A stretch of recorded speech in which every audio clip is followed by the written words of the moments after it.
നമ്മളുടെ നാട്ടിൽ രണ്ട് ക്ലൈമാക്സ് ഉള്ള സിനിമയുണ്ട്. ഹരികൃഷ്ണൻസ് എന്നായിരുന്നു സിനിമയുടെ പേര്. അത് ചിലയിടങ്ങളിൽ ഒരു നടൻ അനുകൂലമായി, മറ്റിടങ്ങളിൽ മറ്റൊരു നടൻ അനുകൂലമായി ക്ലൈമാക്സ് ഒരുക്കിയ ഒരു സിനിമ. അതുപോലെയാണ് സമീപകാല സംഭവങ്ങളെന്ന് പറയേണ്ടി വരും. ഇതിന് രണ്ട് വശമുണ്ട്.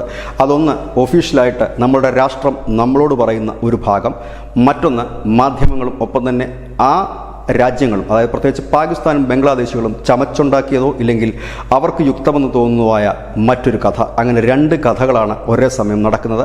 ഇവിടെ ശ്രദ്ധേയമായ ഒരു കാര്യം, ഈ കഴിഞ്ഞ ദിവസം പാകിസ്ഥാനിൽ നമ്മളുടെ സേനയുടെ ഒരു ആളില്ല വിമാനം അവിടെ ലാൻഡ് ചെയ്തിരിക്കുന്നു. അതിനെ പിടിച്ചെടുത്തു എന്നാണ് ചില മലയാള മാധ്യമങ്ങൾ പറയുന്നത്. പാകിസ്ഥാൻ പിടിച്ചെടുത്തു എന്നാണ് പറയുന്നത്. ഏതായാലും സംഭവം ഇങ്ങനെയാണ്. ഇന്ത്യൻ സൈന്യത്തിൻ്റെ പരിശീലനം നടത്തിക്കൊണ്ടിരുന്ന ആളില്ല വിമാനം, UAV എന്ന് പറയുന്നതാണ് ആളില്ല വിമാനം, ഒരു ഡ്രോൺ എന്ന് വേണമെങ്കിൽ പറയാം.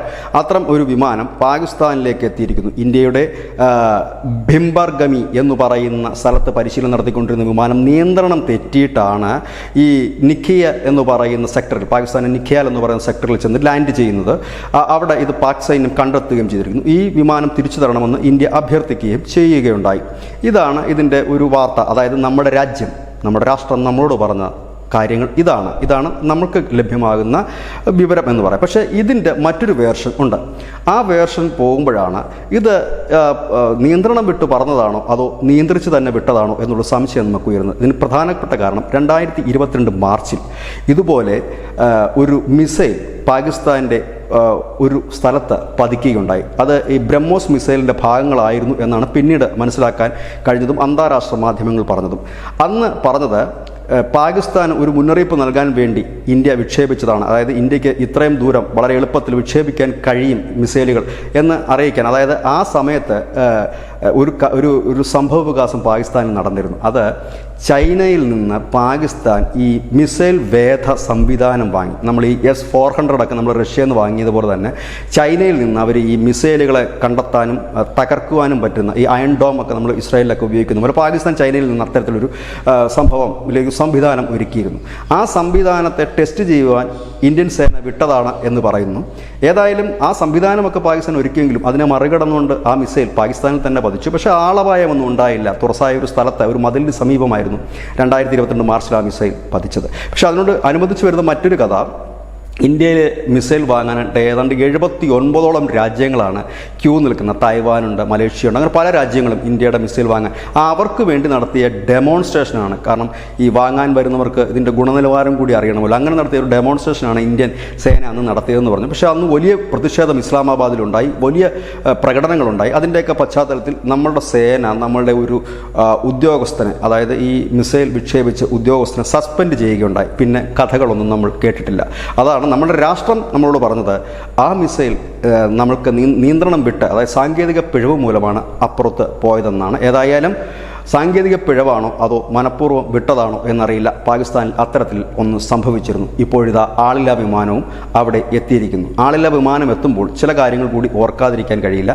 ഇതും സമാനമായ രീതിയിൽ ചൈനയിൽ നിന്ന് ഡ്രോണുകൾ വാങ്ങിക്കൂട്ടി ആ ഡ്രോണുകളിൽ മയക്കുമരുന്നും ഒപ്പം തന്നെ ആയുധങ്ങളും പഞ്ചാബിൻ്റെ അതിർത്തി വഴി ഇന്ത്യയിലേക്ക് കടത്തുകയാണ് കഴിഞ്ഞ കുറേ നാളായി പാക് സേനയും ചെയ്തുകൊണ്ടിരുന്നത്. അവർക്കൊരു മറുപടിയായിട്ടാണോ ഇപ്പോഴില്ലേ ആളില്ലാ വിമാനം പാകിസ്ഥാൻ്റെ നിഖയാൽ സെക്ടറിൽ പറന്നിറങ്ങിയത്?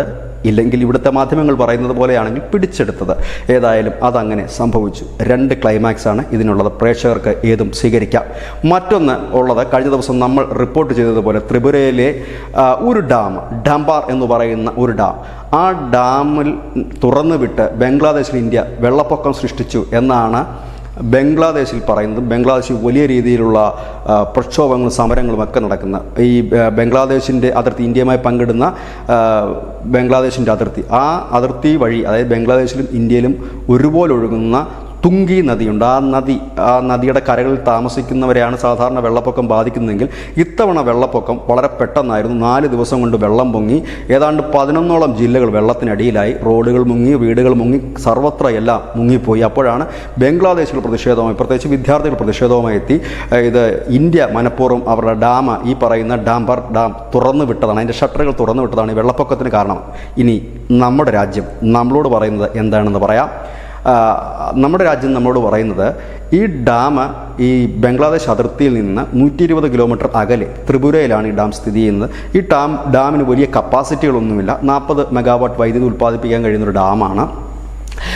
ഈ ഡാമിൽ നിന്നുള്ള വെള്ളം ഉപയോഗിച്ച് ത്രിപുരയിലും വൈദ്യുതി ഉൽപ്പാദിപ്പിക്കുന്നുണ്ട്. ഇതിൽ നിന്ന് കുറേ വൈദ്യുതി ഉൽപ്പാദിപ്പിച്ച് ബംഗ്ലാദേശിനും നൽകുന്നുണ്ട് എന്നാണ് പറയുന്നത്.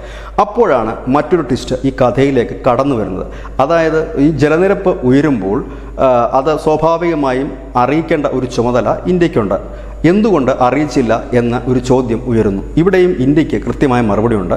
കാരണം ജലനിരപ്പ് ഉയരുകയും അത് ക്രമാതീതമായി ഉയരുന്ന സാഹചര്യത്തിൽ ഇതനുസരിച്ചിട്ടുള്ള മുന്നറിയിപ്പ് നൽകാൻ ശ്രമിച്ചിരുന്നു. പക്ഷേ വൈദ്യുതി ബന്ധം ഇല്ലാതിരുന്നത് മൂലം കുറച്ച് സമയത്തേക്ക് മുന്നറിയിപ്പ് സംവിധാനങ്ങൾ നൽകാൻ കഴിഞ്ഞില്ല എന്നാണ്. ഇതിനോടൊപ്പം തന്നെ ചേർത്ത് വായിക്കപ്പെടേണ്ട മറ്റൊരു കാര്യം കൂടിയുണ്ട്. ഈ ഡാമിൽ നിന്ന് പുറത്തേക്കും അകത്തേക്കുമുള്ള ജലത്തെ നിരീക്ഷിക്കുവാനും അതിൻ്റെ തോത് അളക്കുവാനുമായി 3 നിരീക്ഷണ കേന്ദ്രങ്ങളാണ് ഉള്ളതെന്ന് കൂടി ഓർക്കണം. പിന്നെ സ്വാഭാവികമായിട്ട് ഈ പറയുന്ന ഉംതി നദി സാധാരണഗതിയിൽ നിറഞ്ഞു കവിയുമ്പോൾ അതിൻ്റെ കരകളിൽ താമസിക്കുന്നവർക്ക് വലിയ ബുദ്ധിമുട്ടുണ്ടാകാറുണ്ട്. ഇപ്പോൾ ത്രിപുരയിലും വെള്ളപ്പൊക്കമാണ്. ഏതാണ്ട് 20ഓളം പേർ ഈ വെള്ളപ്പൊക്കത്തിൽ മരണപ്പെട്ടു എന്നൊക്കെയാണ് വാർത്തകൾ വരുന്നത്. അവിടെയും വലിയ രീതിയിൽ രക്ഷാപ്രവർത്തനങ്ങളൊക്കെ നടക്കുന്നു. ഏതായാലും ഇന്ത്യ വെള്ളം തുറന്നുവിട്ട് ഇന്ത്യക്കാരെ കൊല്ലില്ലല്ലോ ഏതായാലും. പക്ഷേ ആ വെള്ളം ഒഴുകിയെത്തി ബംഗ്ലാദേശിന് വലിയ നാശനഷ്ടം വന്നിട്ടുണ്ട്. ഏതായാലും ഡാം തുറന്നു വിട്ടിട്ടില്ല എന്ന ഇന്ത്യ ഉറച്ച നിലപാടിൽ തന്നെയാണ്. ഈ 2 സംഭവങ്ങളും നൽകുന്നത് ബംഗ്ലാദേശിനും അതേസമയം പാകിസ്ഥാനും ഒരേ സമയത്ത് ഇന്ത്യ നൽകിയ മുന്നറിയിപ്പുകളാണ് ഇവ രണ്ടും എന്നുള്ള ഒരു ആഖ്യാനം ആണ് പുതിയതായി അന്തർദേശീയ തലത്തിലെ വിവിധ മാധ്യമങ്ങൾ, അതായത് ഇന്ത്യ വിരുദ്ധ മാധ്യമങ്ങളാണ് കൂടുതലും അത്തരത്തിലുള്ള വാർത്തകൾ ചമച്ചിരിക്കുന്നത്. ഇത് പറയാൻ കാരണം ഇനി വരുംകാല യുദ്ധങ്ങൾ ആയുധം കൊണ്ടായിരിക്കില്ല, ഇത്തരത്തിലുള്ള ചില നീക്കങ്ങൾ കൊണ്ടായിരിക്കും ഒരു രാജ്യത്തെ തകർക്കുവാനായിട്ട് ജൈവ ആയുധം എന്നൊക്കെ പറയുന്നത് പോലെ ഇത്തരത്തിൽ ചില ആയുധങ്ങൾ ഉപയോഗിച്ചേക്കാം എന്ന് പറയുന്ന കണക്കൂട്ടലാണ് ഇത്. പാകിസ്ഥാനിന് ഇങ്ങനെ ഒരു ഡ്രോൺ പറന്നിറങ്ങുമ്പോൾ നമുക്കതിന് സമാനമായി ചേർത്ത് വെക്കാൻ കഴിയുന്ന അനവധി കാര്യങ്ങൾ പാകിസ്ഥാൻ്റെ ഭാഗത്തുനിന്ന് ഇന്ത്യക്കെതിരെ ഉണ്ടായിട്ടുണ്ട്. ബംഗ്ലാദേശിൽ ഇപ്പോൾ നടക്കുന്ന ആ വലിയ രീതിയിലുള്ള കലാപം ഇന്ത്യക്കെതിരെ ദിവസവും ഓരോ പ്രശ്നങ്ങൾ ഉണ്ടാക്കിക്കൊണ്ട് വരികയും ചെയ്യുമ്പോൾ ഘട്ടത്തിലാണ് പ്രകൃതിയുടെ ഒരു വികൃതിയാണോ അതോ ഇനി നേരത്തെ പറഞ്ഞത് കണക്ക് നമ്മളുടെ സാങ്കേതിക പിഴവാണോ എന്നറിയില്ല. ഏതായാലും വെള്ളം പൊങ്ങി 11 ജില്ലകൾ വെള്ളത്തിനടിയിലാവുകയും ചെയ്തു. ഒപ്പം തന്നെ ത്രിപുരയിലും വെള്ളം പൊങ്ങിയിട്ടുണ്ട്. ഏതായാലും നമ്മളുടെ രാഷ്ട്രം പറഞ്ഞതാണ് ഒരു പൗരനെന്ന നിലയിൽ നാം സ്വീകരിക്കേണ്ടത്. ഏതായാലും മറ്റ് കഥകളും തള്ളിക്കളയാൻ കഴിയില്ല. കാരണം എവിടെയൊക്കെയോ ചില പോരായ്മകളുണ്ട്, ഇല്ലെങ്കിൽ ചില ചോദ്യങ്ങൾക്ക് വ്യക്തമായ ഉത്തരങ്ങൾ ലഭിക്കുന്നുമില്ല. ഇത് തന്നെയാണ് ന്യൂസിൻ്റെ മലയാളത്തിൻ്റെ പോയിന്റ്. നന്ദി, നമസ്കാരം.